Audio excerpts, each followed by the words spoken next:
हमने पहला अपना पार्ट खत्म कर लिया है। अब हमको सेकंड चैप्टर स्टार्ट करना है जिसका नाम है हमारा साधन पाद।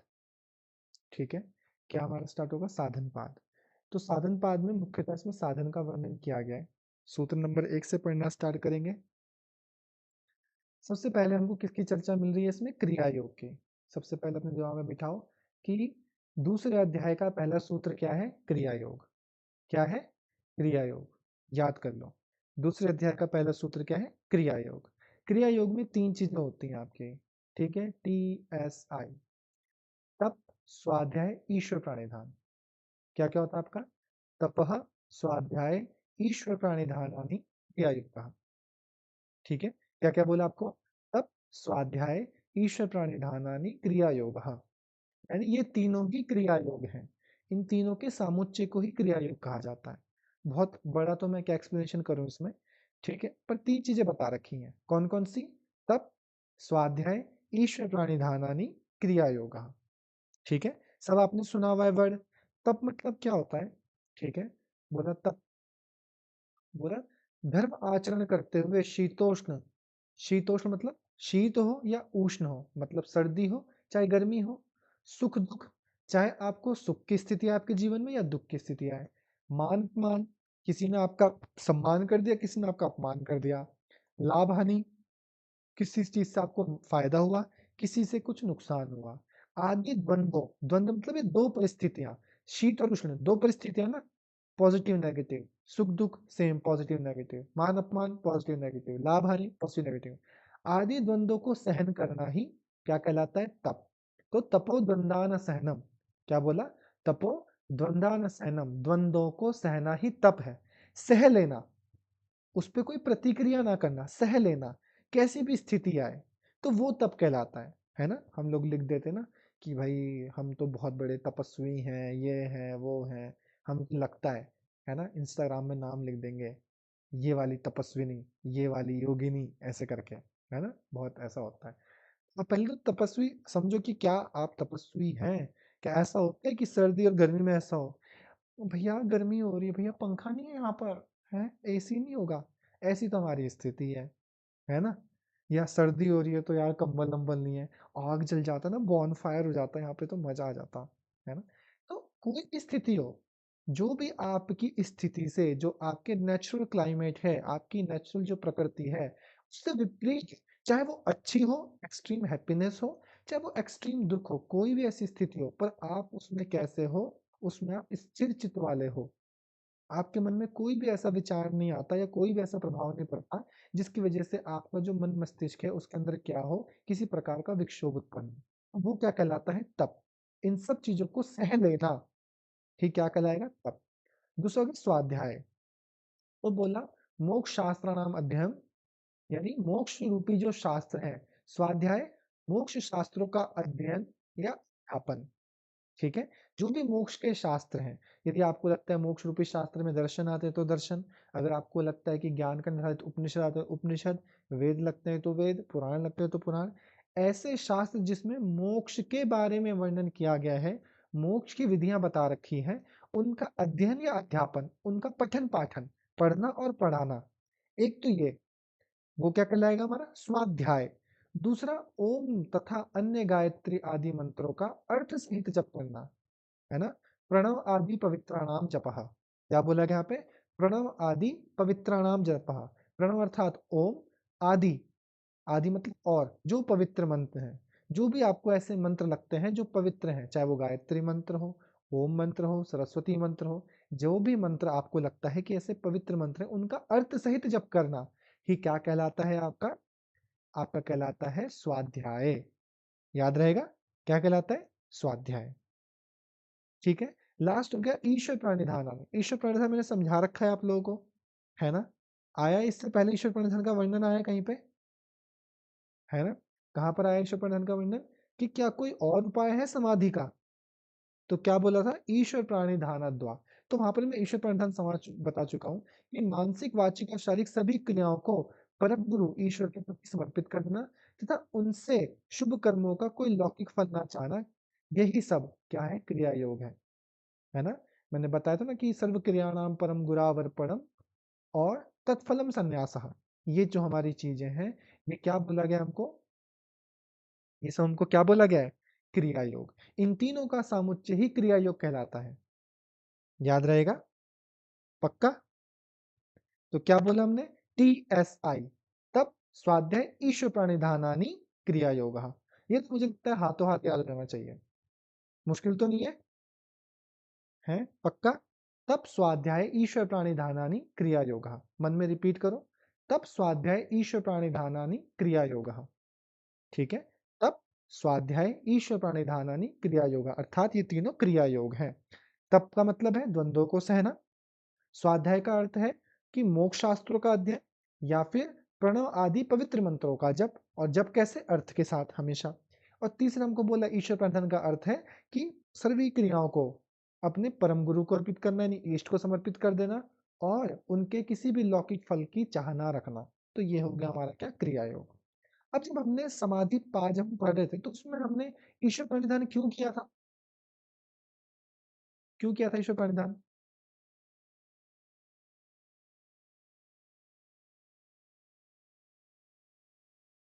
में स्थिरता लाने के लिए और प्रसन्नता के लिए कि मतलब चित्त अगर स्थिर होगा, ठीक है, वो क्योंकि वो चित्त प्रसाधन के ही रूप उपाय में नहीं, से एक साधन है। में क्यों था ईश्वर प्राणिधान द्वा? अभी ताकि पूछा। हम समाधि हाँ जी, समाधि समाधि को प्राप्त करने के लिए था ना, वो समाधि प्राप्ति का दूसरा सॉरी उपाय सॉरी क्या है? मैंने अभी थोड़ी देर पहले ही हाँ पूछा। हाँ सॉरी ठीक सॉरी। है, अब देखो, सेकंड सूत्र भी बहुत आराम से याद हो जाएगा जब आपने पहले पाद में कॉन्सेप्ट क्लियर कर लिया कि ईश्वर प्रणिधान से क्या होता है? समाधि की प्राप्ति। देखो, अब ये इसका फल है, क्रिया योग का फल। तो पहला सूत्र कौन सा है? क्रिया योग। पहला सूत्र कौन सा है? क्रिया योग। दूसरा सूत्र क्या है? उसका फल। तो आपको पता है कि हम ईश्वर प्रणिधान क्यों करते हैं? समाधि के लिए। तो बोल समाधि भावना। क्या बोला? कि समाधि की उत्पत्ति के लिए, समाधि को प्राप्त करने के लिए। क्या बोला आपको? कि समाधि भावनार्थ, समाधि की भावना के लिए, समाधि को प्राप्त करने के लिए। और दूसरा बोला क्लेश तनुकरणार्थ, जो हमारे अंदर क्लेश है उनको तनु अर्थात निर्बल करने के लिए। दो कारण है, पहला समाधि भावनार्थ और दूसरा क्लेश तनुकरणार्थ, अर्थात समाधि की प्राप्ति, और दूसरा क्लेशों को कम करने के लिए हमारा क्या किया जाता है? क्रिया योग किया जाता है। एक मिनट रुकेगा।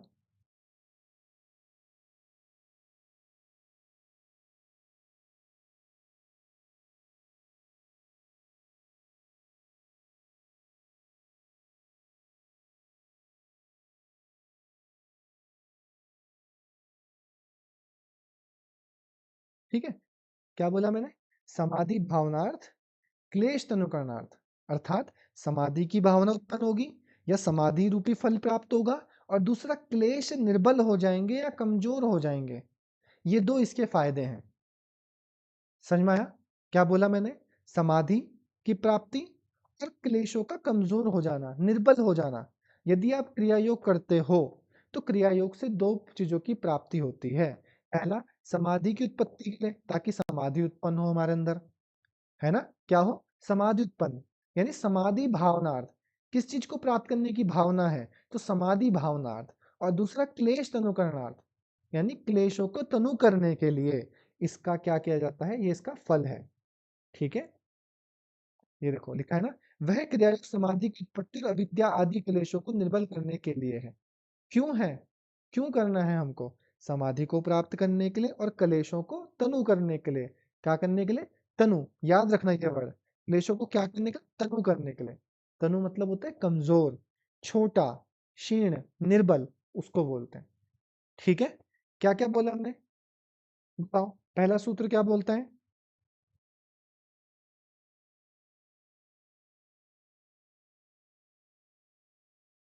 तब स्वाध्याय ईश्वर प्रणिधानी क्रिया योग।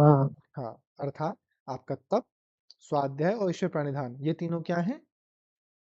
क्रिया योग। ठीक है, उसके बाद फिर क्रिया योग का फल बताया, जो हाँ, कि है समाधि की प्राप्ति के लिए, उत्पत्ति के लिए हम्म, और क्लेशों को कमजोर निर्बल करने के लिए ठीक है। क्रिया योग का ये फल। समाधि भावनार्थ, क्लेश तनुकरणार्थ, बस हो जाएगा। मुश्किल तो नहीं है, ये भी याद हो सकता है, नहीं हो सकता है। पहली चीज जो पहला वर्ड है वो आप पहले से जानते थे, समाधि वाला। और जो क्लेश वर्ड है ये आने वाले सूत्र की क्या कर रहा है, आपको एक हिंट दे रहा है कि आगे जो सूत्र है वो क्लेशों के बारे में चर्चा होगी। ठीक है, तो दोनों वर्ड आपको पता चल जाने चाहिए। दो ही वर्ड फोकस करने हैं, समाधि की प्राप्ति और क्लेशों का निर्बल होना। तो निर्बल के लिए बोल दिया आपने तनु। ठीक है, तन्नु नहीं, तन्नु वैट्स मनने वाला तन्नु नहीं, तनु। तनु मतलब कमजोर। ठीक है, क्या क्या हो गया हमारा, समाधि भावनार्थ क्लेश तनुकरणार्थ च। च मतलब और, तो ये और बीच में लगे और समाधि की भावना आएगी और क्लेश तनु अर्थात कमजोर हो जाएंगे। ठीक, आगे बढ़ो। अब इससे आपको एक अजम्पशन मिल गया कि नेक्स्ट सूत्र किस चीज के बारे में बात करेगा, क्लेश। क्लेश के बारे में क्लेश। है। तो अब आपके यहाँ पे पंच क्लेशों का वर्णन आ गया। तो कितने क्लेश होते हैं, पंच, तो सीधा बोल दिया पंच क्लेशः। ये तो याद हो सकता है कि नहीं, हो सकता है ना। पंच क्लेशः, पांच क्लेश हैं जी। कौन कौन से, बोला अविद्या अस्मिता राग द्वेष अभिनिवेशः पंच क्लेशः। क्या बोला, अविद्या अस्मिता राग द्वेष अभिनिवेशः पंच क्लेशः। अविद्या अर्थात जिसको हम बोलते हैं मिथ्या ज्ञान, झूठा ज्ञान, फॉल्स नॉलेज। ठीक है, अस्मिता, अस्मिता मतलब होता है मैं का भाव, जहाँ पे मैं का भाव आता है। ठीक है, राग, राग मतलब अटैचमेंट। अटैचमेंट। और द्वेष मतलब कि किसी के प्रति द्वेष भाव मत रखो, चाहे उसने आपके प्रति गलत भी किया हो। तो द्वेष मतलब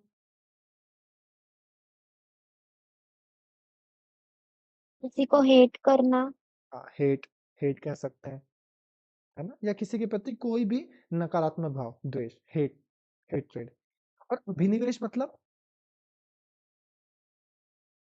फियर ऑफ डेथ। fear मृत्यु। of death, मृत्यु का भय। वेरी गुड, मृत्यु का भय। तो ये जो पांच चीजें हैं, फॉल्स नॉलेज, मैं का भाव, अहंकार हमारा, और आपका अटैचमेंट, हेट्रेड और मृत्यु का भय, ये क्या है हमारे अंदर के पांच क्लेश हैं। क्या है ये, पांच क्लेश, पंच क्लेशः। क्या है ये, पांच क्लेश, पंच क्लेशः। क्या बोला, अविद्या अस्मिता राग द्वेष अभिनिवेशः पंच क्लेशः। सारे वर्ड आपको पता है। अभिनिवेश वर्ड थोड़ा सा ऐसा है कि हल्का सा आपके लिए मुश्किल है। निवेश वर्ड आपने सुना होगा, निवेश, निवेश तो किसी किसी का नाम भी होता है। और L I C, L I सी यानी किसके में आता है कि इसमें निवेश कीजिए, पैसा निवेश कीजिए ना, डालिए ऐसे करके।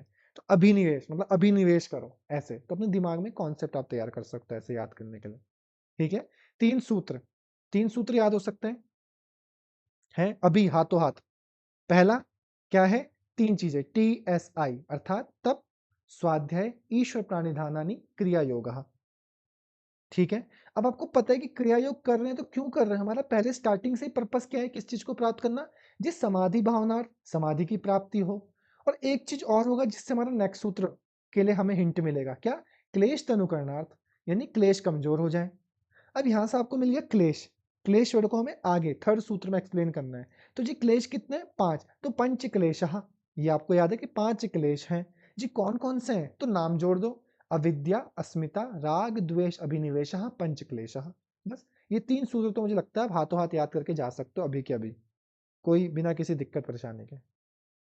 ठीक है, यस नो, आगे बढ़े, पक्का। इसमें बहुत बड़ी एक्सप्लेनेशन नहीं है, इनको मैं बहुत ज़्यादा व्याख्या नहीं कर सकता, ये सिंपल सिंपल सी चीज़ें हैं, तो इसको बिल्कुल हम सिंपल ही समझेंगे। अब यहाँ से हमारे लिए क्या है, इसका थोड़ा व्याख्यान स्टार्ट होता है और इनके बारे में स्टार्ट होता है। अब है अविद्या। अब याद रखना कि हर चीज़ का एक्सप्लेनेशन होता है ना, जैसे पंचवृत्तियाँ पढ़ी उसका तो उनको एक्सप्लेन किया, तो वैसे भी इनको भी एक्सप्लेन करेंगे कि अविद्या है क्या। दिमाग में बिठा लो भी से, अविद्या के दो सूत्र मिलेंगे। ठीक है, अविद्या के दो सूत्र मिलेंगे। एक अविद्या के स्वरूप को बताता है ना, अविद्या के स्वरूप और वो किस तरीके से काम करता है, काइंड ऑफ समझ लो कि उसका मैकेनिज्म। ठीक है, एक अविद्या के मैकेनिज्म को बताता है, और जो दूसरा है वो ये बताता है कि अविद्या सच में है क्या चीज। एक मैकेनिज्म की बात करता है और एक उसके स्वरूप की बात करता है कि उसका स्वरूप है कैसा, किस चीज को मैं अविद्या कहूंगा। तो ये दो डिफरेंस है इन दोनों सूत्रों में। ठीक है, पक्का, बढ़ू आगे बताऊं। तो देखो क्या बोला, अविद्या क्षेत्रम उत्रेषाम, अविद्या अविद्या वर्ड आपको पता है, यानी अविद्या, यानी अविद्या जो है अविद्या, यानी मिथ्या ज्ञान। क्षेत्र, क्षेत्र पता है किसको बोलते हैं, है ना? सुना आपने क्षेत्र, किस क्षेत्र से हो? क्षेत्र मतलब बताओ। एक टाइप का फील्ड कह सकते हैं, मतलब फील्ड, तुम हाँ, ढूंढते हो। खेत, खेत टाइप का, फील्ड टाइप का, या आप किस एरिया। जगह से हो, है ना, एरिया टाइप का। तो यहाँ पे वो जो एरिया की बात करें, वो कौन सी बोल रहे हैं? उत्पत्ति भूमि, है ना? ये अविद्या क्या है? एक क्षेत्र है। क्षेत्र मतलब एक भूमि की तरह है, एक उत्पत्ति क्षेत्र की तरह है वो। किसकी तरह? एक उत्पत्ति क्षेत्र की तरह है। तो अभी जो क्षेत्र है वो किसके लिए? जहाँ पे उत्पन्न होगा, ठीक है? उत्तरेषाम, मैंने बताया था कि दो वर्ड देखो, होता है पूर्व, एक होता है उत्तर। पूर्व मतलब क्या था, है ना, कि उसमें बताया था पूर्व। अच्छा पहले बताओ पूर्व वर्ड आया कहाँ था, पहले मुझे ये बताओ। एक सूत्र में आया था पूर्व वर्ड। सा ऐसा पूर्वैस्तापि गुरु कालेनावच्य। ठीक है, सा एषा पूर्वेषामपि गुरु कालेन अनवच्छेदात्। वहां पे पूर्व का मतलब क्या था? पूर्वेषामपि गुरु, पहले पहले, पहले जितने गुरु है। तो मैंने बताया था एक होता है पूर्व, एक होता है उत्तर। अब अदिति नहीं बोलेगी, उत्तर मतलब क्या हो गया?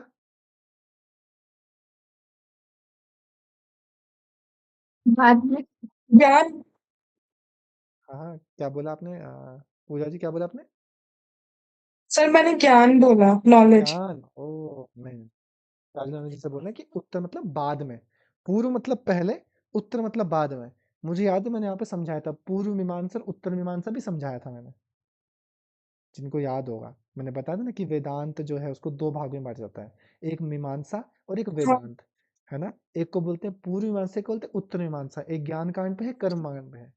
एक ही है वो जो वेदांत का भाग है वो एक ही है। आधा काट के इधर को पूर्व, इसको उत्तर, यानी उत्तर जो है वो है बाद में, ठीक है? तो बोला अविद्या क्षेत्र के समान है, एक उत्पत्ति क्षेत्र के समान है। उत्तरेषाम, उत्तरेषाम मतलब पूर्व सूत्र में पड़े अविद्या शब्द के आगे के जो बाकी क्लेश हैं। 5 क्लेश थे, अविद्या, अस्मिता, राग, द्वेष, अभिनिवेश, यही थे। यस नो, है ना? अब अविद्या हो गया पूर्व, अविद्या को तो बोल दिया ये पूर्व है। तो ये इसके बाद क्या हो गया? उत्तर में, यानी अविद्या के बाद जो भी हमारे 4 क्या है? क्लेश हैं, उनके लिए जो अविद्या है वो क्या है? एक खेत के समान है, अर्थात एक जननी के समान है। जैसे कि समझते हैं पहले इसको, एक खेत है ना? ये खेत है। अब इस खेत में आपने, ये था आम का पेड़, आम का बीज, ये था आपका कद्दू का बीज, ये था आपका किसी सूरजमुखी का बीज, फूल का, और ये था आपका कोई और कुछ भी, किसी भी चीज का बीज, लौकी का बीज, लौकी का बीज डाल दिया हमने। तो ये 4-5 बीज थे। देखो, इनके उत्पत्ति के लिए, इनकी उत्पत्ति के लिए इस भूमि का होना आवश्यक है ना? है कि नहीं है? जब तक उसको वो उत्पत्ति के लिए क्षेत्र नहीं मिलेगा, तब तक इनमें से कुछ भी उत्पन्न नहीं होगा। ना आपके अंदर मैं का भाव उत्पन्न होगा। जो मैं अहंकार आता है वो क्यों आता है? वो एक फॉल्स नॉलेज के कारण आता है। आता है कि नहीं आता? Yes no? हमको किसी से के प्रति राग होता है, राग होता है ना हमें कि यार बाबू, तो बाबू के प्रति राग है। तो क्यों है? फॉल्स नॉलेज, मिथ्या ज्ञान। हमको लगता है कि बाबू कभी जाएगा ही नहीं, तो कभी तो जाएगा, कभी तो होना ही है कुछ ना कुछ। क्या करता, हमें लगता है कि नहीं, शायद ये चक्र है, ये जीवन भर चलने वाला है। हमारे अंदर ऐसा है कि शायद प्रेम की संज्ञा यही है, शायद ये चीज है। तो हम एक अटैचमेंट में बंध रहते हैं, और उसकी नॉलेज क्या है कि ये हमको शायद सुख दे रहा है, हमें इससे सुख की प्राप्ति हो रही है ना? अटैचमेंट कहाँ होता है? देखो, अटैचमेंट वहीं होगा जहां पे आपको किसी से सुख मिले, वहीं तो होगा कि नहीं? जैसे कोई फेवरेट कपड़ा है, तो उस फेवरेट कपड़े को पहन के अच्छा लगता है ना, यार ये मेरी फेवरेट साड़ी है, तो अब इसको पहन के अच्छा लग रहा है, तभी तो उससे अटैचमेंट है। अब आपकी बहन पहन के चल जाएगी और आज ही आपको कहीं जाना था, बस हो गई पंगे, उठा ली तलवार, दोनों ने लड़ लिए। होगा कि नहीं होगा? क्यों? क्योंकि आपको उस पदार्थ से सुख मिल रहा था और आपका अटैचमेंट था। तो इसीलिए बोला गया कि जो भी आपके अतिरिक्त, अविद्या के अतिरिक्त जितने भी आपके क्लेश हैं, उन सभी क्लेशों के लिए जो जननी है, एक उत्पत्ति क्षेत्र है, वो कौन है? अविद्या है।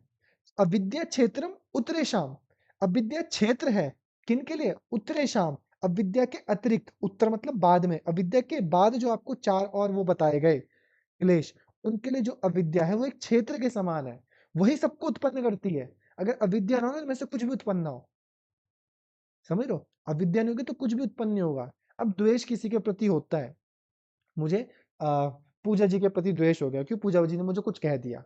अब कह दिया, शब्द है, आए चले गए, पर मुझे फील हुआ कि नहीं, इन्होंने तो मेरी वो कर दी, बेइज्जती कर दी पूरी क्लास के बीच में, कि सर को तो कुछ आता ही नहीं, पता नहीं क्या बताते रहते सर, ऐसा उन्होंने बोल दिया। तो अब इनके ऐसे बोलने से क्या हुआ? उनको लगा उन्होंने बोल दिया, मुझे इस चीज को मानना चाहिए था, पर मुझे उनकी बात से दुख पहुंचा, और उस दुख के कारण मैं उनसे क्या करता हूँ? द्वेष करता हूँ, है ना? और वो भी क्या है? वो भी एक नॉलेज है, मिथ्या ज्ञान, कि दुख कैसे पहुंचा, क्या दुख, कैसा दुख? कोई बात थी उनके मन में, कोई बात उन्होंने कह दी, तो मैं इसको किस तरीके से माना? और सिर्फ मृत्यु का भय, मृत्यु का भय क्यों? क्योंकि हमें लगता है कि हम जीवन भर जिंदा रहेंगे, बस हम जीवित ही रहें, बस हम ऐसे ही चलता रहे जीवन, है ना? तेरी आंखों में आंखें डाल, बस जीवन कट जाए मेरा, एक दूसरे के सामने बैठे बैठे, वही पानी का दरिया, वही ऐसे रेत पे नाम लिखेंगे, है ना? होगा ना ऐसी? तो वही सब क्या है हमारे मन में जो ख्याल चल रहे हैं। तो इसीलिए बोला कि विद्या क्षेत्रम उत्तरेषाम, जो उत्तर में अविद्या के बाद जो बताए गए उनके लिए एक जननी के समान है। और वो जो क्लेश हैं वो कैसी अवस्था में रहते हैं? उसमें प्रसुप्त, तनु, विच्छिन्न और उदार। कैसी अवस्था में रहते हैं? इन 4 अवस्थाओं में रहते हैं। प्रसुप्त पढ़ेंगे, प्रसुप्त मतलब क्या होता है, ठीक है? तो प्रसुप्त के लिए क्या बोला? क्लेशों का सुप्त अवस्था में रहना प्रसुप्त अवस्था कहलाता है। सुप्त मतलब सोई हुई, है ना? जैसे विविध प्रकार के बीज, बोझ नहीं आई, बीज होगा, बीज भूमि में विद्यमान रहते हैं, परंतु जब उनके अनुकूल जल, वायु आदि होते हैं, तब वे अंकुरित होते हैं। Yes no? बीज डाल देंगे। अब बीज डाला पर उनके, जैसे कि अब अमरूद का सीजन आएगा, आम का सीजन जा रहा है, अब अमरूद का सीजन आने वाला है, सपोज करो, अमरूद इससे पहले के महीनों में क्यों नहीं उगे? पेड़ तो वही था कि नहीं था, है ना? इससे पहले क्यों नहीं उग रहा पेड़ में? या आम अभी से 6 महीने पहले क्यों नहीं आ गए? ठेली वालों पे तो होंगे, उनके पास तो रहते हैं पीले पीले आम हमेशा, है ना? पर वैसे पेड़ पे क्यों नहीं दिख रहे आम? क्योंकि उनके लिए उपयुक्त वातावरण नहीं था। यानी जब तक वो वातावरण नहीं आया, तब तक वो जो अवस्था थी वो कौन सी थी? सोई हुई अवस्था थी, है ना? यानी अगर अनामिका जी मेरे सामने हैं, है ना? अनामिका जी मुझे दिख रही हैं, अभी अनामिका जी गुस्सा नहीं कर रही है मेरे पे, क्यों नहीं कर रही है? क्योंकि अनुकूल वातावरण नहीं मिला। अब मैं 4-5 बातें अगर ऐसी कह दूं, है ना, तो अनामिका जी का गुस्सा एकदम आ जाएगा। अभी तक वो जो गुस्सा था वो सोई अवस्था में था, पर जैसे उनको अनुकूल वातावरण मिलेगा, अच्छा अब बताऊंगा सर को, एक बार और बोले मेरे बारे में, फिर बताती हूँ। बस अनामिका जी ने तो भैया इतनी बड़ी बड़ी कहानी बोल दी मेरे ऊपर, है ना? उनको वो वातावरण मिल गया ना, है ना? उनको वो अवस्था मिल गई। तो क्लेश में जो प्रसुप्त मतलब सोई अवस्था, अर्थात जब उस क्लेशों को उनके अकॉर्डिंग एनवायरनमेंट नहीं मिलता, तो वो कैसी अवस्था में रहते हैं? सोई हुई अवस्था में रहते हैं, ठीक है? तब वे अंकुरित होते हैं। इसी प्रकार से व्यक्ति के मन में जन्म जन्मांतर की वासनाएं, वासना मतलब संस्कार, ठीक है? संस्कारों को बोलते हैं वासनाएं, जो हमारे संस्कार हैं, विद्यमान रहती हैं। जब वासनाओं के अनुकूल उनके उद्योतक मतलब उत्पन्न करने वाले, उनको प्रेरित करने वाले कारण उपस्थित होते हैं, तब वो उद्बुद्ध होती हैं, यानी उत्पन्न होती हैं, है ना? अभी जैसे हम में से किसी को नहीं पता कि किसके मन में क्या है, कौन कितना गुस्से वाला है, या कौन क्या चीज करता है, क्या चीज नहीं करता, हमें नहीं पता। पर जैसे जैसे उसको वैसा एनवायरनमेंट मिलेगा, उसके अंदर वो संस्कार होंगे, पर एनवायरनमेंट मिलते ही वो क्या करेगा? उस क्रिया को करना स्टार्ट कर देगा, है ना? अब आजकल के बच्चे जो भी हैं, कोई किसी नशे में जा रहा है या कोई किसी में, क्यों? उनको एनवायरनमेंट वैसा मिल रहा है, उनके अंदर कहीं ना कहीं वो संस्कार छिपा हुआ होगा, पर अनुकूल वातावरण मिलने से वो क्या हो गया? उत्पन्न हो गया। और अगर अनुकूल वातावरण नहीं मिलता तो वो क्या होता? वो उत्पन्न नहीं होता, है ना? वो वैसा ही रह जाता, दबा हुआ। तो ये हो गई प्रसुप्त अवस्था। समझ में आई प्रसुप्त कौन सी होती है अवस्था? पक्का? दूसरी अवस्था है हमारी तनु, ठीक है? तनु अवस्था। अच्छा, तनु वर्ड हमने पढ़ा नहीं, मैंने आप लोगों को मेंशन कराया था अभी। तनु कहाँ आया था, बताओ मुझे। क्लेश तनु करनाट वश। क्लेश तनु करनाथ। तो क्लेश तनु करनाथ किसका फल था?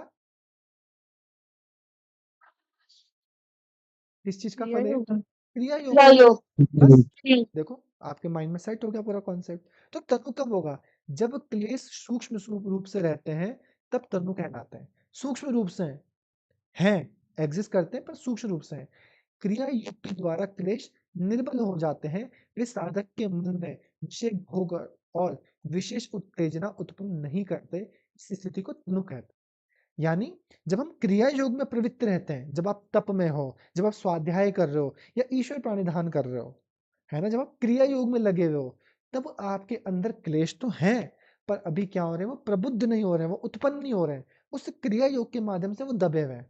जैसे अभी हो सकता है कि किसी को कोई मिठाई खाना बहुत पसंद है, बार बार क्रेविंग्स लगती है, किसी भी चीज की, चॉकलेट की या किसी भी चीज की क्रेविंग्स लगती है। अभी उसका ध्यान कहाँ है? उसका ध्यान स्वाध्याय में है। वो कोई चीज पढ़ रहा है, उसको इंटरेस्ट आ रहा है और उसको वो पढ़े जा रहा है, पढ़े जा रहा है, पढ़े जा रहा है। तो क्या उस पर्टिकुलर टाइम में उसको क्रेविंग होगी? नहीं होगी। क्यों? क्योंकि उसकी एकाग्रता का विषय अभी वहां पर फोकस्ड है ना, वो एकाग्र अभी उस पर्टिकुलर क्रिया में है ना। ये तो होगी स्वाध्याय की बात। ऐसी तप में हो, गर्मी सर्दी कुछ भी हो, पर वो अपने तप में लगा हुआ है। तप में अर्थात वो उनको सहकर अपनी जो प्रैक्टिस है वो उसमें ही लगा हुआ है। तो क्या उस स्थिति में किसी को ऐसा होगा कि उसके अंदर ऐसी भावना उत्पन्न हो कि भैया, जब आप 1 घंटे योगा क्लास करते हो तो ऐसा होता है, यदि अब मन नहीं लग रहा है क्लास में तब तो होगा, अगर क्लास में आपका पूरा अटैचमेंट है, आप बिल्कुल फोकस्ड हो, तो ऐसा होता है कि आप सूर्य नमस्कार करते करते चॉकलेट याद आ गई जी, चॉकलेट खाना है, ऐसा होता है? कभी नहीं, आप उसमें ही लगे हुए हो, है ना। या फिर जब आप ईश्वर के जप में लगे रहते हो, ईश्वर प्राणिधान, जब आप निष्काम भाव से कर्म करते हो, तो इसीलिए बोला गया कि क्रिया योग के समय पे क्या होता है, जो आपके क्लेश है वो कैसे रहते हैं, तनु अवस्था में रहते हैं, निर्बल अवस्था में रहते हैं। उस टाइम पे वो उठ के ऊपर नहीं आ सकते, क्योंकि उस टाइम पे जो संस्कार बन रहा है या जो प्रक्रिया चल रही है वो किसकी चल रही है? क्रिया योग की। समझ में आ गई? तो ये होती है तनु अवस्था, जिसमें क्लेश कैसे रहते हैं? निर्बल अवस्था में रहते हैं। ठीक। दूसरा समझ में आया? दूसरी अवस्था, यस नो? ठीक है। तीसरी हो गई विच्छिन्न। क्या हो गई? विच्छिन्न। बोला जब वे प्रबल रूप में रहते हैं, अब क्लेश प्रबल रूप में, ये हो गई हाई फ्रीक्वेंसी, परंतु उसका विरोधी क्लेश की तीव्र अवस्था के कारण वे अधिभूत हो जाते हैं, तब वे विच्छिन्न कहे जाते हैं। परंतु उसके विरोधी क्लेश की, उसका विरोध करने वाला जो क्लेश है, उसका जो अपोजिट क्लेश है, या उससे दूसरा कोई अगर क्लेश है, वो उससे ज्यादा प्रबल हो जाए, समझ रहे हो? जैसे कि मिताली जी हैं क्लास में, मिताली जी और मेरे बीच किसी बात पे विवाद हो गया, है, विवाद हो गया। अभी उनको आ रहा है मेरे प्रति क्या? क्रोध। क्या आ रहा है? क्रोध की भावना आ रही है। ठीक है, क्या आ रही है? क्रोध की भावना आ रही है। अब क्रोध की भावना आ रही है, धीरे धीरे धीरे धीरे 5-10 मिनट में हमारी बात इतनी बड़ी कि मिताली जी ने उठाई बंदूक और रखा मेरे कपाल पे, और क्या, सट कर दी, क्या? हिंसा। हिंसा कर दी। अब क्या हुआ? पहले ये जो क्रोध वाला क्लेश था, है ना, जो क्रोध रूपी जो उनके उनके अंदर विचार था, वृत्ति थी, वो प्रवीण थी। परंतु क्या हुआ?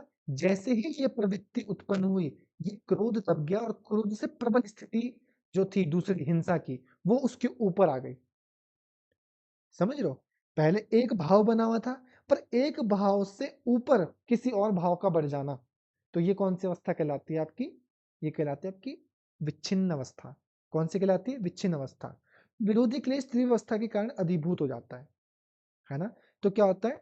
बोला कि जब वे प्रबल रूप में रहते हैं, परंतु उनका विरोधी क्लेश की तीव्र अवस्था के कारण वे अधिभूत हो जाए, ये इतना तीव्र हो गया कि उन्होंने क्लेश को तो वो भूल ही गए, क्या था क्या नहीं। या फिर इससे थोड़ा अच्छा एग्जांपल देता हूँ कि जो हमारा, जब हम किसी के साथ प्रेम में होते हैं या किसी भी चीज में होते हैं, है ना, किसी में कोई भी हो सकता है प्रेम में, तो कोई भी अवस्था हो प्रेम की, तो हमें पता है कि हमारा उस बंदे के प्रति क्या है? राग है, अटैचमेंट है, होता है ना।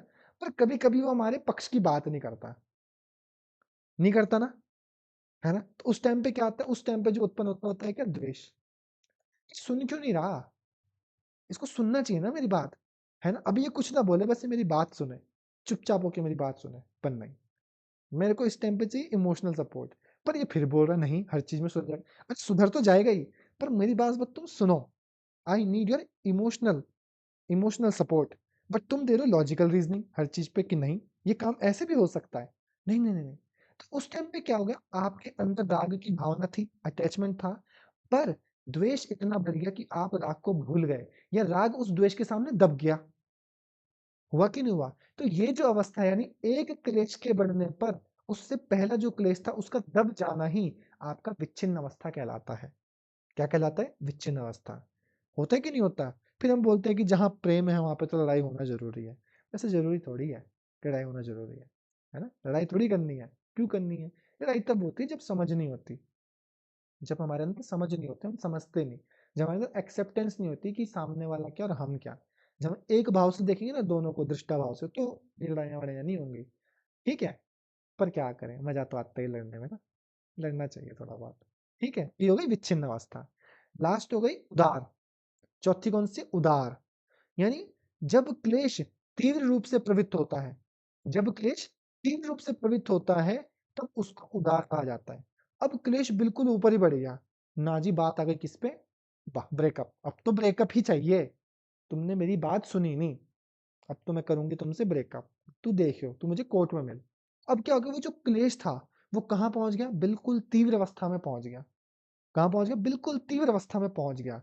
जब व्यक्ति के मन में अत्यंत तीव्र क्रोध भरता है तो वह कर्तव्य और अकर्तव्य को नहीं जान सकता है ना। जान तो आपका किसके प्रति क्या कर्तव्य नहीं है।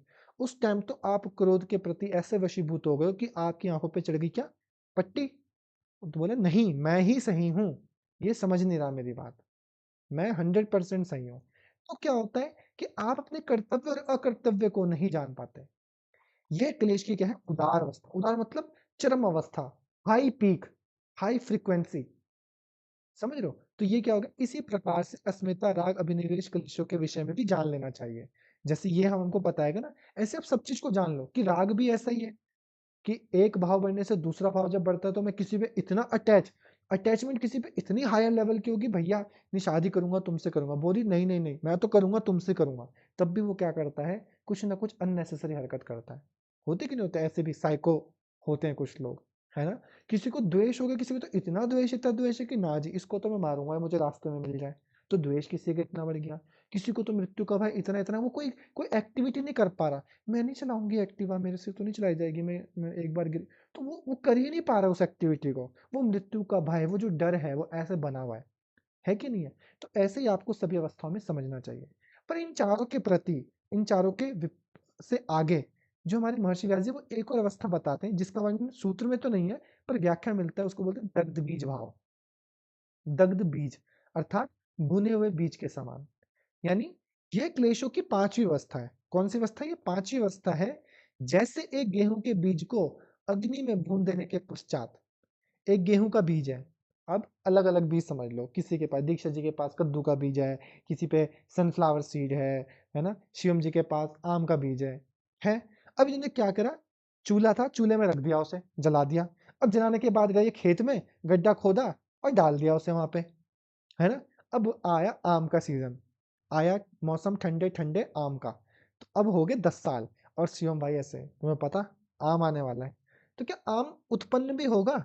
आपको क्या लगता है उत्पन्न होगा आम उसमें? नहीं होगा ना। क्यों? आपने जो उसकी गुणवत्ता थी, जो उसके अंदर बीजों को उत्पन्न करने की क्षमता थी, उसको तो जला दिया, है ना। तो वही बोला गया, वैसे ही योग अभ्यास के द्वारा योगी अविद्या आदि क्लेशों को शक्तिहीन बना देता है। इस अवस्था में क्लेश अपने अनुकूल विषय के समक्ष होने पर भी क्रियाशील नहीं होते। मतलब योग अभ्यास कर करके मनुष्य अपने आप को इतना परिपक्व बना लेता है कि उसके अकॉर्डिंग एटमोस्फेयर भी मिल जाए उसे, पर वो उत्पन्न नहीं होगा। मतलब एक शराबी ने अपने आप को इतना कंट्रोल किया, इतना कंट्रोल किया कि मैं खाने में बैठा है, सब लोग पी रहे हैं, पर उसके मन में कोई इच्छा ही नहीं आ रही कि ये भी कोई चीज है। समझ रहे हो? उसके अंदर ये भाव ही नहीं आ रहा है। अनुकूल वातावरण मिल गया, सब कुछ मिल गया पन में, तो वो स्थिति है, क्रियाशील नहीं होते। यह क्लेशों की दग्ध बीज भाव अवस्था योगी में ही होती है, संसारिक जनों में नहीं होती।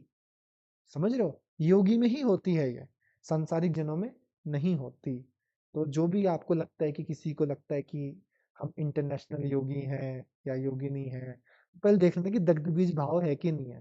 तो जिसके अंदर वो दग्ध बीज भाव होगा वही योगी होगा ना, ऑब्वियस सी बात है। ठीक है, हर कोई योगी नहीं होगा। तो इसीलिए हमको ये समझना चाहिए कि ये सूत्र क्या बोलता है। सूत्र बोलता है कि अविद्या क्षेत्रम उत्तरेषाम, अर्थात अविद्या जो अविद्या के बाद बताए गए अतिरिक्त क्लेश हैं उनके लिए एक क्षेत्र के समान है, और उस क्षेत्र में ये जो क्लेश हैं वो किन अवस्थाओं में रहते हैं? प्रसुप्त तनु विच्छिन्न उदाहरणाम, प्रसुप्त तनु विच्छिन्न और उदार अवस्थाओं में रहते हैं। प्रसुप्त अर्थात सोई अवस्था, मतलब जब तक अनुकूल वातावरण नहीं मिलेगा तब तक उत्पन्न नहीं होंगे। तनु मतलब क्रियायोग के माध्यम से कमजोर करी हुई अवस्था, कि जब तक क्रियायोग कर रहे हैं तब तक वो क्या होंगे? उतना अपना बल नहीं दिखा पाएंगे ऊपर। तीसरी होगी हमारी विच्छिन्न अवस्था। विच्छिन्न अवस्था मतलब एक क्लेश के विपरीत दूसरे क्लेश का अधिक बढ़ जाना। तो दूसरे क्लेश के कंपैरेटिवली ये जो क्लेश है वो क्या हो गया? उदार अवस्था में हो गया, या दब गया, है ना? इसके बढ़ने पर ये दब गया। और चौथी अवस्था हो गई हमारी उदार अवस्था। ये विच्छिन्न अवस्था थी, चौथी हो गई हमारी उदार अवस्था, अर्थात क्लेश का इतना बढ़ जाना, इतना बढ़ जाना कि आप कर्तव्य अकर्तव्य हर चीज को भूल जाओ। आप किसके प्रति क्या भाव रखते हो हर चीज को भूल जाओ। बस आपके मन में एक ही भाव है कि ना, इसने तो गलत किया, और आप उस हानिकारक चीज को कर बैठते हो। ये होती है हमारी 4 अवस्थाएं। इसके अतिरिक्त महर्षि व्यास जी एक और अवस्था बोलते हैं दग्ध बीज भाव, अर्थात नाम से पता चलता है कि दग्ध बीज अर्थात भुने हुए बीज के समान। तो यदि किसी बीज को जला दिया जाए, उसको अनुकूल वातावरण भी मिल जाए, तब भी वो अपने संस्कारों को उत्पन्न नहीं कर सकता, अपनी क्वालिटी को जनरेट नहीं कर सकता। उसी प्रकार योग के माध्यम से हम भी क्या करते हैं? अपने चित्त को, अपने क्लेशों को दग्ध बीज बना देते हैं। तो ये बताएगा आपको सूत्र नंबर 4। मुश्किल ये भी नहीं है अगर याद किया जाए, पर तीनों के कंपेरेटिवली आपको थोड़ा हार्ड लग सकता है। ठीक है, तो 4 सूत्र कौन कौन से पढ़े अभी तक? हमने पढ़ा सबसे पहले अब स्वाध्याय ईश्वर प्राणिधानानि क्रिया योग। इसका लाभ क्या है जी? 2 लाभ थे, मैंने साफ साफ मुझे याद है 2 लाभ थे सर। समाधि भावनार्थ, क्लेश तनुकरणार्थ। तो क्लेश से आ गया तीसरा वाला सूत्र कि क्लेश क्या है। सबसे पहले तो नाम बताएंगे ना, कुछ भी करने से पहले नाम बताएंगे, और ये बताएंगे कितने। तो बोला अविद्या, अस्मिता, राग, द्वेष, अभिनिवेश, पंच क्लेश, यानी ये 5 हमारे क्लेश हैं। मैंने बताया कि सर बोलते अविद्या के 2 सूत्र आते हैं, एक आता है मैकेनिज्म कि कैसे काम करता है। तो बोला अविद्या क्षेत्रम उत्तरेषाम, क्षेत्र के समान। हमेशा खेत याद रखना, खेत क्षेत्र एक क्षेत्र के समान है।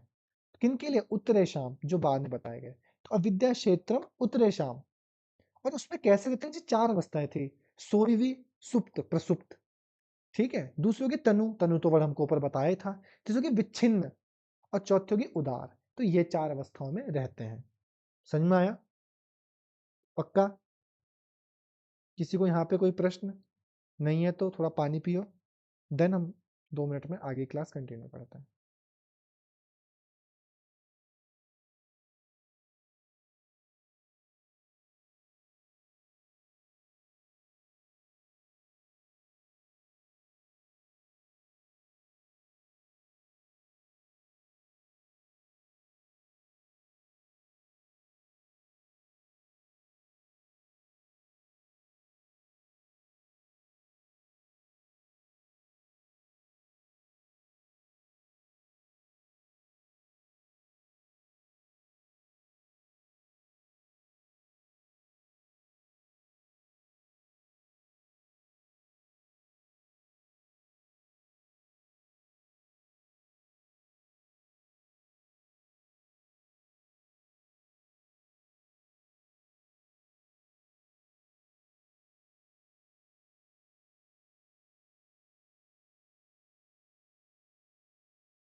चलें करें कंटिन्यू, आजिए वापस से। हाँ बस ऐसे ही थोड़ा थोड़ा अपना कैमरा खोलते रहेंगे तो मुझे भी थोड़ा सा लगेगा कि सामने बैठ के हम कर रहे हैं क्लास। ठीक है, अब आ गया, अब ये है हमारी कि अविद्या है क्या, कि हम किसको अविद्या कहेंगे। तो बोला अनित्य, याद रखना वर्ड, क्या बोला, अनित्य अशुचि। यहाँ देखो अनित्य अशुचि दुख अनात्मसु, दुख और अनात्मसु। जो चीज अनित्य है, अनित्य मतलब, नित्य मतलब होता है परमानेंट, और अनित्य मतलब टेम्पररी, है ना, जो टेम्पररी है। अशुचि मतलब, शुचि मतलब होता है साफ सुथरा, और अशुचि मतलब जो चीज साफ नहीं है, मैली है, मलिन है। ठीक है, तीसरा हो गया दुख, दुख मतलब ऐसी अवस्था जिससे हमको दुख का भाव उत्पन्न होता है। और अनात्म, अनात्म अर्थात हो गया जो आत्म नहीं है। ठीक है, जैसे हमारा जो अपना नहीं है, जो आत्म स्वरूप नहीं है, ठीक है वो। इन चारों को, ठीक है, पहले बोला जो चीज टेम्पररी है, जो मलिन है, जो दुख है, और जो अनात्म यानी आत्म स्वरूप नहीं है, उनको क्या जानना, नित्य, शुचि, सुख और आत्म। अर्थात यहां पर देखते हैं हम इसको, अनित्य को नित्य जानना। क्या बोला मैंने, अनित्य को नित्य जानना, अर्थात अनित्य को नित्य मतलब जैसे कि शरीर है ना, हमारा जो शरीर है या जो हमारी खूबसूरती है, तो हमको क्या लगता है कि ये क्या है, अनित्य है, ये हमेशा ऐसी बनी रहेगी। क्रीम पाउडर घस क्लिक, है ना, कि मैं क्रीम पाउडर लगाती रहूंगी, या लड़के सोचते कि मैं भैया ऐसे ऐसे करके बाल बाल कटा के रखूंगा, ऐसा रखूंगा, तो मैं भैया हमेशा ऐसे रहूंगा। ऐसे लगता है, हमारा भाव क्या होता है, यही भाव तो होता है कि हमेशा हम ऐसे ही रहें, हमेशा हम यंग ही दिखें, यही भाव होता है।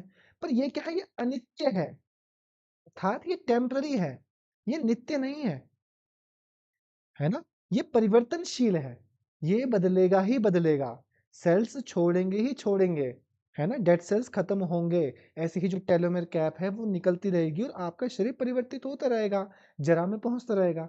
तो अनित्य को नित्य समझना, पर हमको लगता है ये नित्य है, ये तो है, ये नित्य है, तभी तो मेंटेन करने की कोशिश करें बार बार कोई ना कोई इसमें कॉस्मेटिक प्रोडक्ट्स लगा के या कुछ ना कुछ करके कि ये मेंटेन रहे, है ना। तो अनित्य को नित्य मानना। दूसरा अशुचि को शुचि मानना, मतलब जो चीज गंदी है, गंदी अर्थात मलिन है, मलिन अर्थात आप अपने सिस्टम को देखो, अपने शरीर को देखो, तो मल मूत्र स्वेद, है ना, नाड़ियों में कितनी प्रकार की अशुद्धताएं हैं, है कि नहीं है।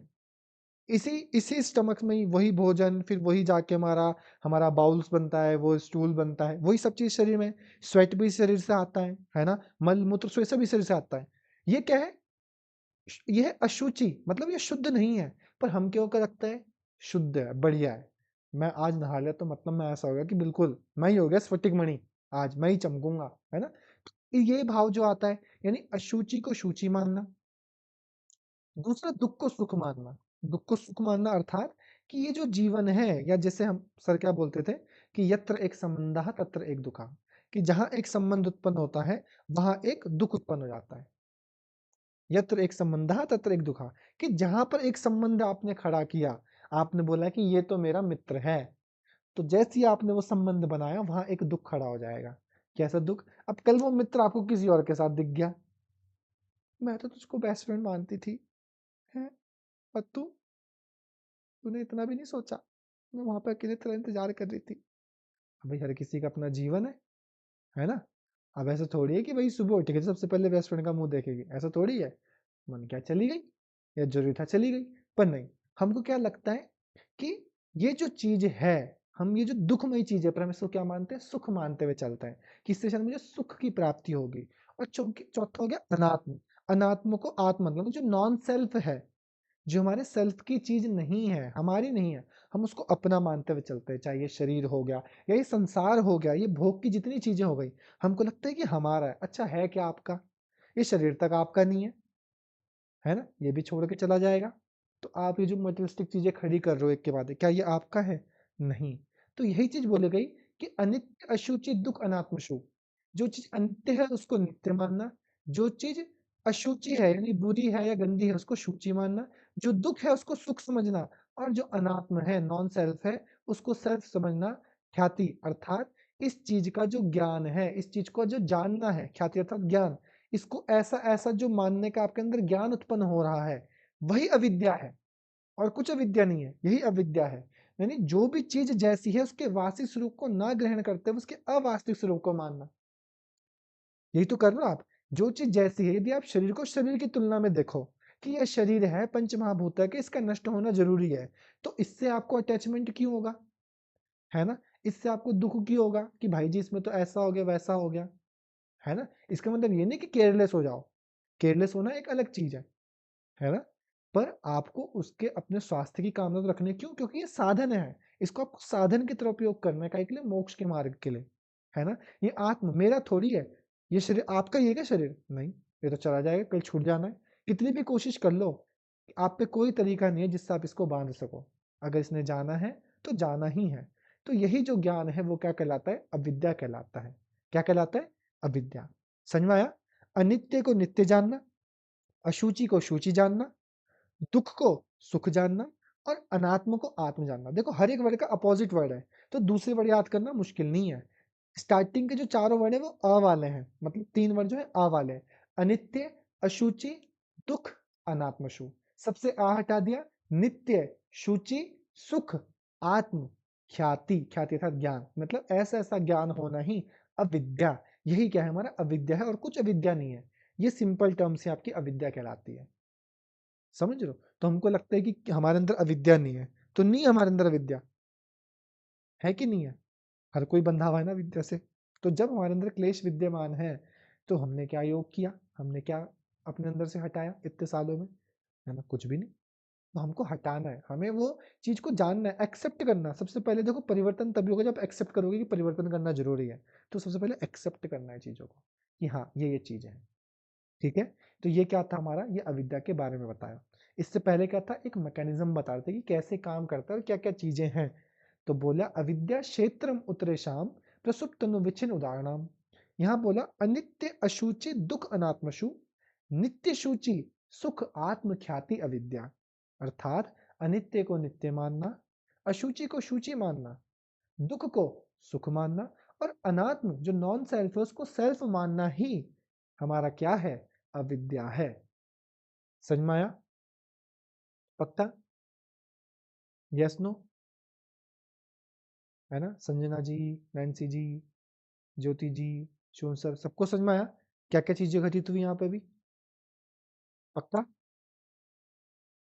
ठीक है, आगे बढ़ता हूँ। ये था अविद्या के बारे में। 2 सूत्र यानी 5 सूत्र हमारे हो गए अभी तक। पहला क्रिया योग, दूसरा फल, तीसरा क्लेशों का वर्णन, चौथा पांचवा अविद्या के बारे में। बस दिमाग में पहले सेटअप कर लो, ठीक है? अब इसके बाद हमारा एक एक के बारे में वर्णन मिलेगा। तो जैसे अब आ गया अस्मिता, ठीक है? अस्मिता, तो अस्मिता के लिए क्या बोला, बोल रहे हैं ये कि दृक् दर्शन, क्या बोला आपका, कि दृक् दर्शन शक्तयो, ये 2 प्रकार की शक्तियां हैं जिसको आप बोलते हो ना कि प्रकृति और पुरुष, है ना? प्रकृति और पुरुष, ये प्रकृति अपने आप में एक शक्ति, शक्ति तो है, तभी तो अपनी तरफ खींच पा रही है आप लोगों को, नहीं खींच पा रही? शक्ति है ना इसके अंदर, तभी तो जनरेशन हो रहा है इससे, कि प्रकृति से महत अहंकार फिर पंच तन्मात्रा ज्ञानेंद्र, शक्ति है तभी तो जनरेट कर रही है। वैसे पुरुष ये अपने आप में शक्ति है। तो बोला दृक् दर्शन शक्ति हो, अर्थात दृक्, दृक् शक्ति, ज्ञान का अनुभव करने वाला कर्ता जीव अर्थात आत्मा, कर्ता जीव, जीव कौन हो गया? आत्मा। और दर्शन शक्ति यानी जिस साधन से अनुभव होता है वह उपकरण अर्थात बुद्धि, बुद्धि मतलब जो प्रकृति है ना? जीव और बुद्धि, आत्मा और प्रकृति, पुरुष और प्रकृति, जो ये दोनों हैं, ये दोनों शक्तियां हैं। तो दृक् दर्शन शक्तियों अर्थात जीव शक्ति, पहला है जीव शक्ति, और दर्शन अर्थात बुद्धि शक्ति, जो शक्तियां हैं एक आत्मता, इव, इव मतलब होता है ही, एक आत्मता, एक आत्मता मतलब एक आत्म, एक रूप हो जाना। एक रूप हो जाना, एक ही मान। एक मान लेना, एक जैसा प्रतीत होना, एक रूपता, एक रूपता, एकपन लिखा है ना, एकपन, एक भाव, कि दृक् और दर्शन शक्तियों की एकात्मता होना ही, यानी इन दोनों को एक मानना ही, है ना, है ना, जैसा प्रतीत होना, यानी ऐसा एक मानना ही अस्मिता अर्थात अस्मिता नामक क्लेश है। इसमें मैं, आप कैसे बोलते हो कि ये मैं है? आप मैं तब बोलते हो जब ये प्रकृति अर्थात ये जो शरीर है और उसके अंदर जो जीवात्मा है, जब वो दोनों एक दूसरे को एक ही मानते हैं, जब वो एक दूसरे को एक ही मानते हैं, तो आप क्या कहते हो कि ये मैं है। तब वहां पे जो भाव उत्पन्न होता है वो मैं का भाव उत्पन्न होता है, वही आपका क्या कहलाता है? अस्मिता। तो दृक् दर्शन शक्तियों का अर्थात जीव शक्ति और बुद्धि शक्ति, क्या बोला? जीव शक्ति और बुद्धि शक्ति, दोनों प्रकार की शक्तियां हैं। कौन कौन सी? दृक् शक्ति और दर्शन शक्ति। दर्शन तो आप पढ़ ही रहे हो, तो दर्शन है ना, बुद्धि से जान रहे हो दर्शन। और दृक् मतलब जीवात्मा। तो जीव और बुद्धि का एक आत्मता यानी एक रूप हो जाना ही, एक रूप मानना ही, एक पन मानना ही अस्मिता अर्थात अस्मिता नामक क्लेश है। ये यहां पर समझाएगा, ठीक है? समझ में आया? कब पता चलेगा कि ये मैं का भाव, मैं कैसे उत्पन्न होता है? जब चीजें, जैसे आपने, मैं पूछूंगा कि ये फोन है, ये फोन किसका है? बोला मेरा है। ये बोला मेरा है, मेरा मतलब इस पदार्थ का, और जो मेरे अंदर जो वो है मतलब जीवात्मा, जो मेरे अंदर जीवात्मा है, मैं इन दोनों का एक मानना कि ये जो चीज है वो मेरी है। मेरी अर्थात ये क्या आत्मा की है? किसकी है? ये आत्मा की है? नहीं है ना। पर मैं ऐसा मान लेता हूं कि मैंने खरीदाता है तो मैं इसका स्वामी हो गया, ये चीज मेरी ही है। ऐसे ही शरीर के रूप में भी, मुख्य रूप से शरीर के रूप में इसको जानो कि शरीर के साथ जब आत्मा संबंध बना ली तो हमको लगता है कि ये जो मैं है, मैं ये स्वरूप जो दिख रहा है ये मैं हूं। नहीं नहीं नहीं, मैं तो अंदर हूं। सच्चिदानंद रूपम शिवोहम अर्थात जो अंदर, जिसका सच्चिदानंद में रहता है ना। अहम ब्रह्मेव ना चा अन्योस्मि, मैं ही ब्रह्म हूं, उससे अन्य कुछ नहीं हूं। जो ये वाला भाव है वो वास्तविक स्वरूप मैं हूं। परंतु यहाँ पे क्या हो रहा है कि बुद्धि का और जीव का एक रूप भाषित होना ही मैं का अर्थात ये शारीरिक के साथ उस जीवात्मा का जुड़ने से जो संबंध स्थापित हो रहा है वो मैं, उसका भाव उत्पन्न करता है। उसी को मैं अस्मिता रूपी कलेश कहता हूं। समझ में आया? पक्का? यहाँ पे किसी को कोई दिक्कत? ठीक, कोई परेशानी? दीक्षा जी पक्का समझ में आया ना? ठीक है। अब आ गया आपका, ये तो दो सूत्र बहुत ही आसान है।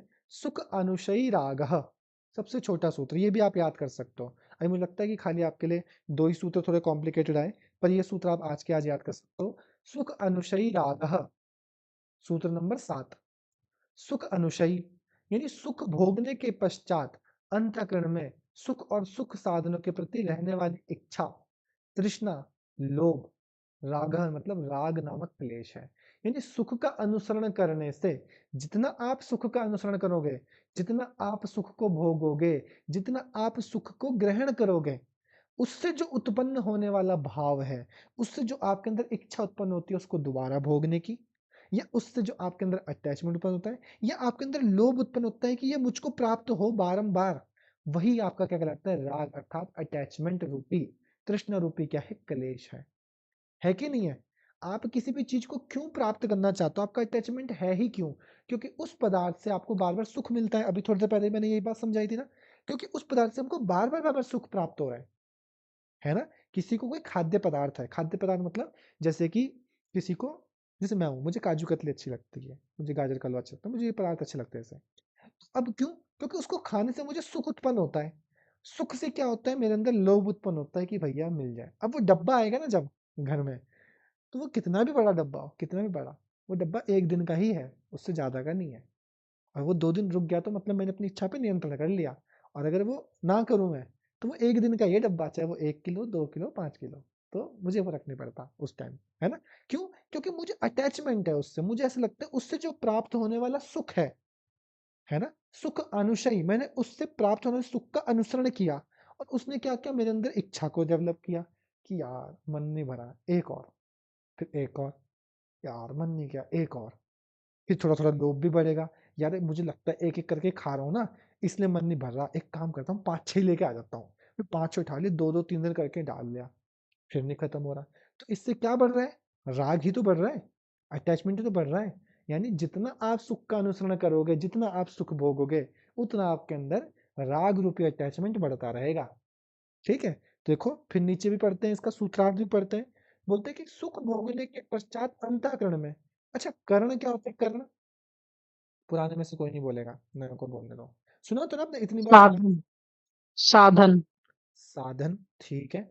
और बिल्कुल सरल भाषा में हम सुना अंतःकरण बाह्यकरण, सुना आपने? अंतःकरण बोलते हैं ना।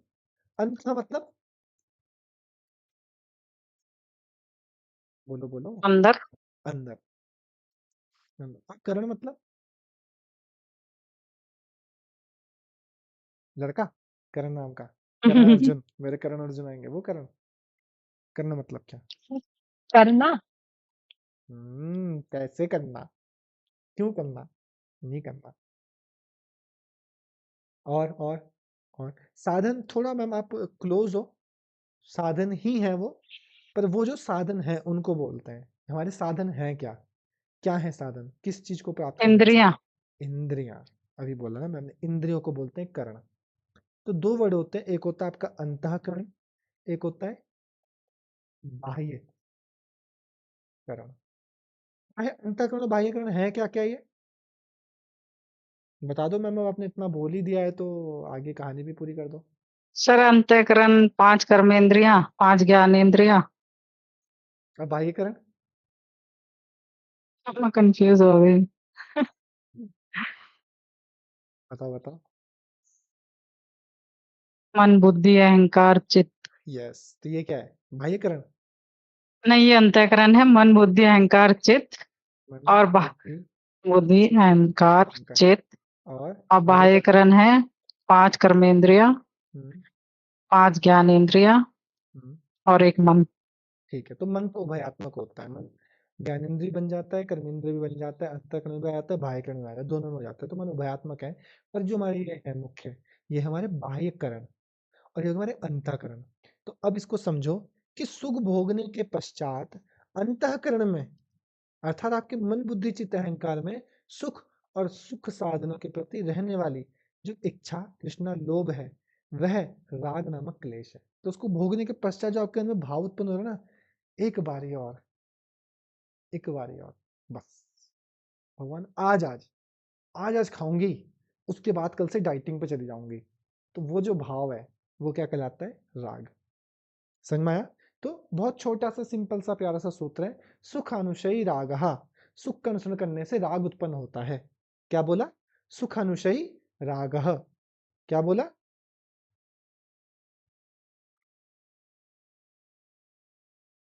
सही रागा। बस अब इसी को कॉपी पेस्ट कर लो। क्या कॉपी पेस्ट कर लो? कि दुख अनुशयी दुख द्वेषः, निश्चय द्वेष। क्या बोला? दुख अनुशयी द्वेषः, बस सेम सूत्र है ना? तो इसका मतलब क्या हुआ? अब इसका अर्थ तो मुझे कोई भी समझा सकता है ना, जिसने ऊपर वाला समझ लिया कोई भी समझा सकता है। तो इसी बात पे हम किससे पूछेंगे? अब देखते हैं हम किससे पूछेंगे। चलो मिताली जी से पूछ लेते हैं। मिताली जी, मिताली जी यस सर। बताओ फिर दुख अनुशयी द्वेषा का मतलब क्या हुआ?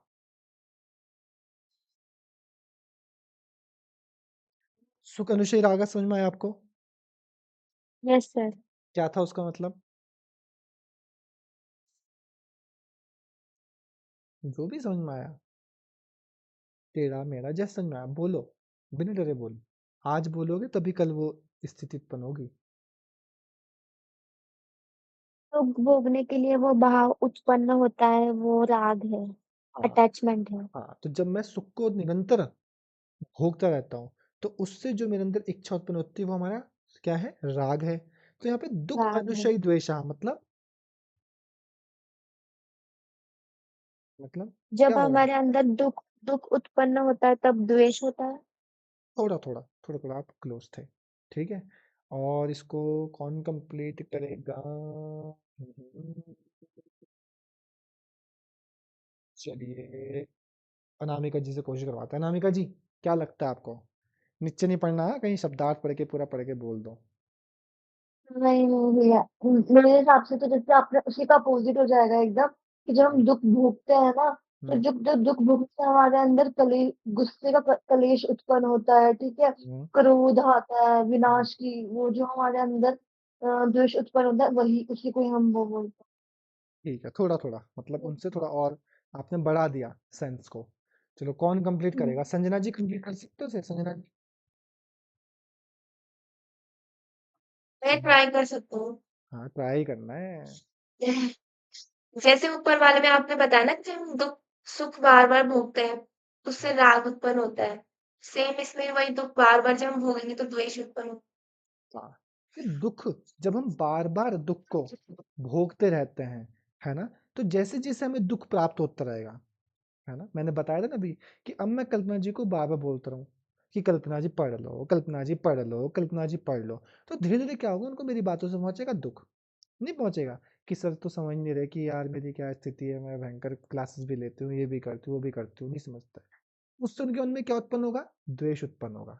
नहीं होगा द्वेष उत्पन्न कि यार सर बार बार बोल रहे पर सर मेरी स्थिति नहीं जानते, मैं बिजी हूँ या मेरी तबीयत खराब है, अगर नहीं होती तो मैं किसकी भी थोड़ी हूँ कि जो नहीं करूंगी, है ना, पर सर समझ नहीं रहे ये बात, तो मेरे मेरी बातों से या मेरे वचनों से उनको दुख पहुंच रहा है। तो ऐसे दुख का बार बार अनुसरण करने से, दुख का बार बार अनुसरण करने से जो आपके मन में क्रोध, इच्छा, द्वेष, आक्रोश, किसी भी प्रकार का नकारात्मक उत्पन्न होता है, तो उसी से क्या बनता है? उसी हमारे क्लेश को हम क्या बोलते हैं? द्वेष रूपी क्लेश कहते हैं। होता है कि नहीं होता? आपको किसी के प्रति द्वेष क्यों आता है? क्यों आता है द्वेष? क्योंकि उससे आपको क्या पहुंचा होता है? दुख पहुंचा होता है कि नहीं है? तो जब आपको किसी के प्रति दुख पहुंचा है किसी भी कारणवश, तो उसका त्यागना जरूरी है, क्योंकि ये उस पर्सन के लिए कुछ नहीं है, ये हमारे इंडिविजुअल लेवल पे है, ये हमारे लिए है। इससे वो जो द्वेष का भाव उत्पन्न हो रहा है वो मेरे अंदर उत्पन्न हो रहा है, और मैं जितना द्वेष करूंगा उससे मेरा दुख उतना बढ़ेगा, और उससे वो जो मेरे अंदर भाव है वो उतना परिपक्व होगा। समझ रहे हो? ये एक क्रमिक साइकिल है। जैसे राग जब मैं कर रहा था मुझे सुख मिल रहा था, सुख मिल रहा था तो मैं उस राग को भोग कर रहा था, भोग कर रहा था तो अटैचमेंट और गहरा हो रहा है, फिर भोग रहा हूँ फिर अटैचमेंट गहरा हो रहा है, तभी तो मैं अटैचमेंट के चक्कर में फंसा। वैसे ही यहाँ पर आप द्वेष के अटैच, जो चक्रीय प्रक्रिया है, जो लूप होल है, उसमें इसीलिए फंसते हो क्योंकि दुख जैसी आपको मिला, आपने किया द्वेष, द्वेष करा तो भाव उत्पन्न हुआ, उस भाव के कारण आपको फिर दुख हुआ। अब हर सुबह उठ के आप वही सोच रहे हो कि यार इसको मैं कैसे हरा दूं, कैसे इसको नीचा दिखा दूं, कैसे ये कर दूं, कैसे, तो यही सोचते सोचते सोचते आपके अंदर वो एक चक्रीय क्रम, एक लूप होल बन जाता है, और वो आपको प्रभावित करता है। आपके अंदर द्वेष नामक क्या करता है? क्लेश को उत्पन्न करता है। समझ में आया? तो जैसे सुख का नियंत्रण करने से राग रूपी हमारा क्लेश उत्पन्न होता है, उसी प्रकार दुख का निरंतर अनुसरण करने से हमारे अंदर द्वेष रूपी क्लेश उत्पन्न होता है। तो यहाँ तक हमने क्या कर लिया? हमारे 4 क्लेशों का वर्णन पढ़ा, सूत्र नंबर 8 तक। एक बार मैं शॉर्ट रूप में बताता हूँ आपको। सबसे पहले पढ़ा हमने क्रिया योग, अर्थात तपः, स्वाध्याय, ईश्वर प्राणिधानानि क्रिया योगः। फिर हमने पढ़ा उसका फल, तो सर ने बताया 2 फल हैं हमारे, समाधि की भावना आती है, क्लेश तनु हो जाते हैं। क्लेश से हमको पता चला कि नहीं, तीसरा सूत्र आएगा। क्या सूत्र आएगा? अविद्या, अस्मिता, राग, द्वेष, अभिनिवेशः, पंच क्लेशः। अब आएगा हमारे इनका वर्णन। तो सबसे पहले अविद्या है तो अविद्या के बारे में बताएंगे। अविद्या के बारे में 2 सूत्र हैं। पहला है मैकेनिज्म। तो जब अविद्या कैसी है? अविद्या, अविद्या एक खेत के समान है। अविद्या क्षेत्रम उत्रेषाम, उसमें 4 अवस्थाओं में रहते हैं बाकी के क्लेश। कौन कौन से? प्रसुप्त, तनु, विच्छिन्न, उदार, इन अवस्थाओं में रहते हैं। दूसरा है कि अविद्या है क्या? तो सर ने बोलता अ वाले पहले हैं, अर्थात अनित्य, अशुचि, दुख, अनात्मशु। इन्हीं का उल्टा कर दो, नित्य, शुचि, सुख, आत्म, ख्याति, ख्याति मतलब ज्ञान, इन सबका ज्ञान ही अविद्या है, जो हमको ऐसा विपरीत ज्ञान होता है। फिर हमको बोला कि अस्मिता क्या है? तो सर ने बोला मैं का भाव तब आएगा कि जब 2 प्रकार की शक्तियां हैं, दृक् शक्ति और दर्शन शक्ति। तो दृक् दर्शन शक्तियों, इन दोनों शक्तियों का हाथ जुड़ जाए मतलब एक हो गया ना, ये अलग था ये अलग था। तो दृक् दर्शन शक्तियों एक आत्मता है, इव अस्मिता, इन दोनों का एक हो जाना ही अस्मिता है। और हमको लास्ट बताया अटैचमेंट या राग, कि सुख का अनुसरण करने से, अनुसरण मतलब अनुशयी, सुख मतलब सुख, सुख अनुशयी रागः, और दुख का अनुसरण करने से द्वेष उत्पन्न होता है, द्विक अनुशयी द्वेषः। बस इतना, ठीक है। तो अपने दिमाग में सेटअप बनाते रहो किसके बाद क्या है, क्या क्या वर्ण है। ये 2 सूत्र एक जैसे हैं, सुख अनुशयी रागः, दुख अनुशयी द्वेषः, इन दोनों को जल्दी कैप्चर कर लो, है ना। समाधि भावना क्लेश, इसको जल्दी कर लो याद। इससे आपका आज का काम जल्दी होगा, जो पुराना छूट रहा है उसको आपको कोप अप करने में आसानी होगी।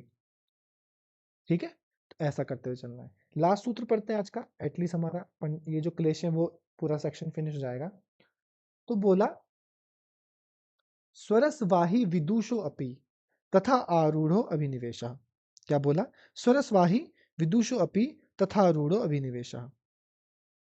ठीक है,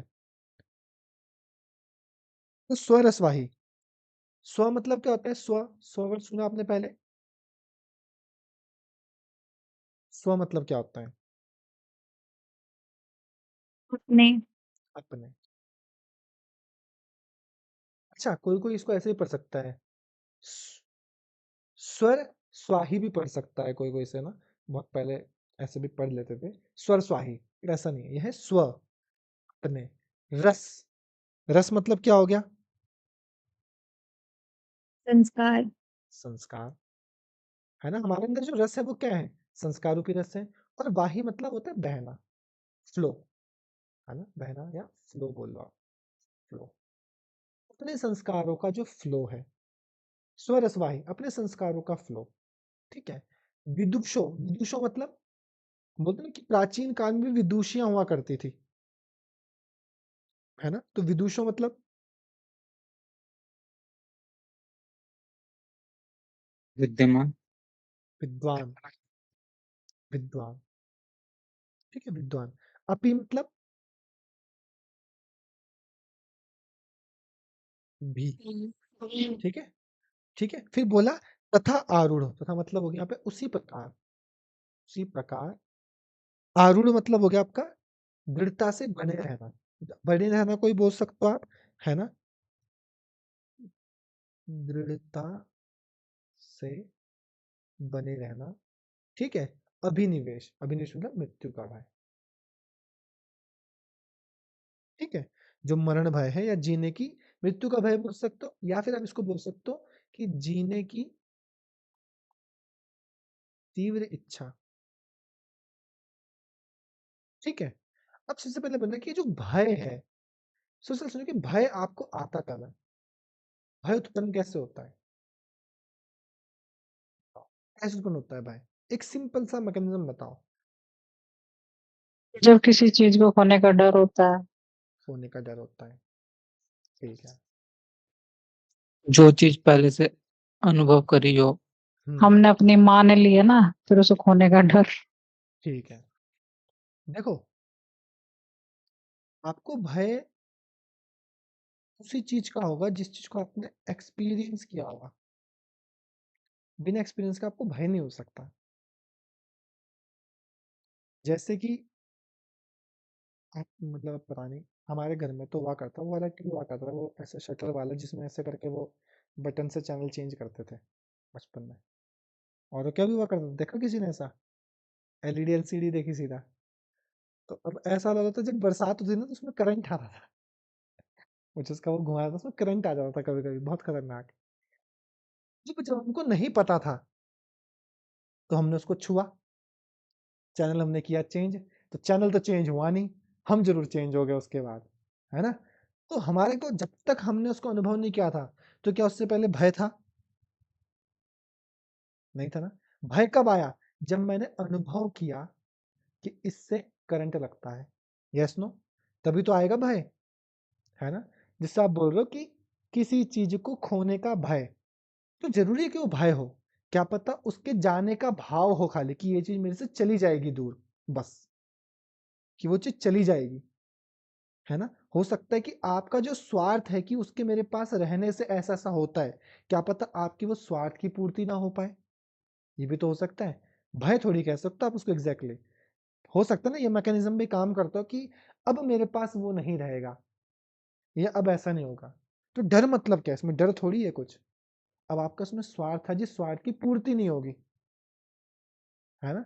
जब कुत्ते से भी हर कोई नहीं डरता, जिसके कुछ पास्ट एक्सपीरियंस होंगे वही डरेगा। अब कोई नहीं डरता कुत्ते से, जैसे ये भी एक्सपीरियंस बता रहा हूँ मैं।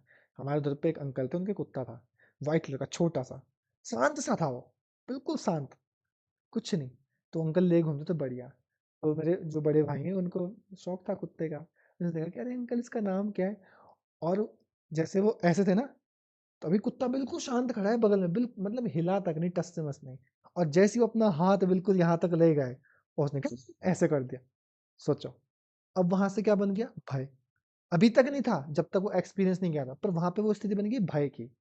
तो हमेशा भय कब बनता है? जब हमने कोई चीज एक्सपीरियंस करी हो, है ना? मानते हो कि नहीं मानते? कोई ऐसी चीज थी जो आपको पहली चीज से ही आपको भय लगता हो? नहीं। जो आप बोलते हो ना कि हम यहाँ से कूदते हैं, कूदने में डर लगता है, अब इसका मतलब नहीं कि हमने कूद के देखा है, पर हमने ये जरूर जाना है कि ये जो हाइट है, अगर हम इससे नीचे जाएंगे तो इससे ये चीजें हो सकती है ना? तो इसलिए हो सकता है हमको कूदने से भी डर लगता हो, या मैं अतिरिक्त कारण भी बताऊंगा अभी। तो जब हमको किसी चीज को अनुभव करने से ही भय लगता है, तो यहाँ पे हमें मृत्यु का भय क्यों है? बताओ, मृत्यु का भय क्यों है हमें? क्योंकि वो भी तो अनुभव करी है ना। समझ रहे हो?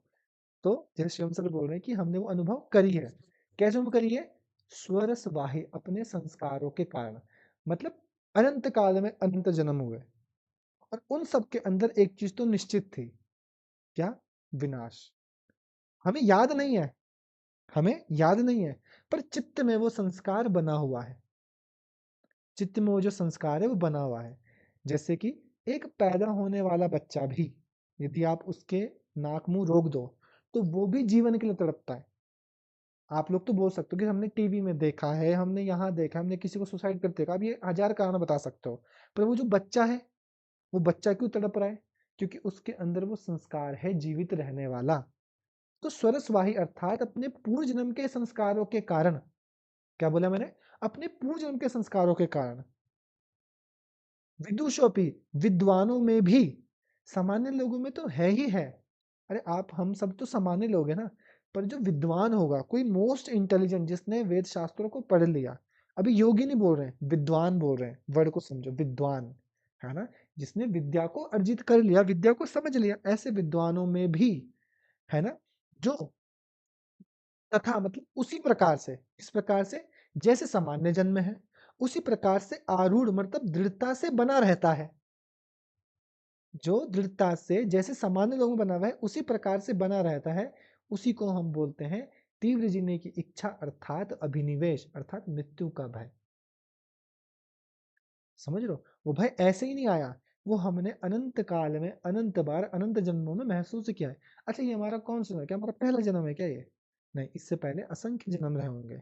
हम वहां पे पूर्ण नहीं कर पाए, इसलिए हम यहाँ पर आए कि हम इसमें करेंगे। हमने भगवान से गिड़गिड़ाया, रोया, बोला भगवान बस अब देखो अगली बार, अब नहीं करूंगी कुछ गलती। रो धो दी उनके सामने, होने चल ठीक है यार तू जा, अपने कर्मों को भुगतना तो पड़ेगा, तू जा, क्या पता तेरे को एक मौका और देता हूँ, तू बदल ले जा। पर हम नहीं कर रहे। तो बोला स्वरस वाही, स्व मतलब अप, रस मतलब संस्कार, अपने संस्कारों के कारण, या अपने संस्कारों के फ्लो के कारण। तो हमारे संस्कारों का फ्लो कौन सा? संस्कार कौन से बने हुए? क्या अभी जो बचपन से आपने क्या वही बने हुए? नहीं, पहले के भी तो हैं संस्कार। तो अपने पूर्व जन्मों के संस्कारों के कारण विद्वानों में भी, अर्थात सामान्य में तो है ही है, सामान्य जन तो डरेगा ही, पर विद्वानों में भी जो उसी प्रकार से तथा आरूढ़ो, उसी प्रकार से बढ़ चढ़कर जो बना रहता है, उसी को हम कहते हैं मृत्यु का भय, अर्थात जीने की तीव्र इच्छा। समझ लो, उसी को हम मृत्यु का भय रूपी अर्थात अभिनिवेश रूपी क्लेश कहते हैं। समझ में आया ये सूत्र? पक्का? ऐसे ही नहीं है उसके अंदर मृत्यु का भय। जो मृत्यु का भय हमें है ना, वो हमें क्यों है? हमारे पूर्व जन्म के संस्कारों के कारण। तो बोला स्वरस वाही विदुषो अपि, स्व रस वाही, अपने रस यानी संस्कारों के फ्लो के कारण, उनके वाहन के कारण, अनुभव के कारण, विदुषो अपि विद्वानों में भी, है ना? विदुषः यानी शाब्दिक विद्वान, अर्थात योग की उच्च स्थिति को ना प्राप्त करने वाले विद्वानों को, योग की उच्च स्थिति को भी प्राप्त नहीं किया है, विद्वानों में भी, ठीक है, तथा आरूढ़ो, है ना, और साधारण मनुष्य में भी। तो अपी मैंने बोला कि भी मतलब दो घटनाएं हैं, जैसा मैं पता ना कि आपको प्रत्यक्ष चेतना अधिगमो अपी अंतराय, वहां पे भी अपी बड़ी क्यों से नहीं, दो चीजें हो रही थी।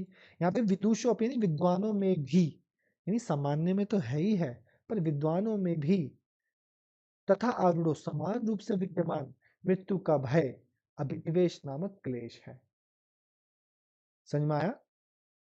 पक्का?